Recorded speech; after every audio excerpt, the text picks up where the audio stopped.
Good afternoon and welcome to our Midday Mull for Saturday the 19th of September. Continuing to look at the beginning of Ezekiel and his call to ministry. He had this vision of God. He says he is by the Kibar River and he saw this vision of God, which wasn't actually God but the glory of God. And he knew that the God of Israel was speaking to him and calling him. And then we move to chapter 8, and he says, in the 6th year, in the 6th month of the 5th day, while I was sitting in my house, and the elders of Judah were sitting before me, the hand of the sovereign Lord came on me there.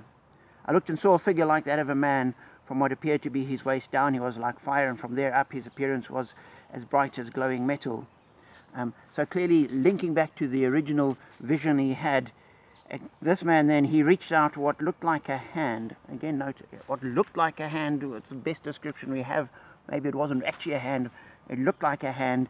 He stretched it out, took me by the hair of my head. The Spirit lifted me up between earth and heaven, and in visions of God he took me to Jerusalem, to the entrance of the north gate of the inner court, where the idol that provokes to jealousy stood. And there before me was the glory of the God of Israel, as in the vision I had seen in the plain. And what struck me here was Ezekiel says this was the glory of the God of Israel, as in the vision I'd seen in the plain. And to us it kind of is almost automatic. Well, of course it's God. God's the same God everywhere. So the God you saw on the plain would be the God you'd see here. But our thinking and understanding has been shaped by 2,000 years of Christian teaching and Christian religion. Ezekiel didn't have that. And in his day, gods were still seen as local. And if you left the city, and I think probably for many of the exiles, they left Jerusalem and they thought, we're now in Babylon and God's back in Jerusalem at the temple. That's where the seat of God is. We are bereft of God's presence. And so for Ezekiel to see this vision, and then he sees the same vision in Jerusalem, cements for him the idea that the God of Israel is the God in Jerusalem and is the same God that is with him by the Kibar River in Babylon.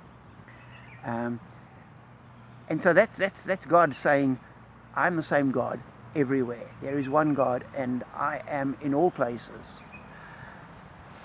And the challenge for us is we often tend to think that we're above that.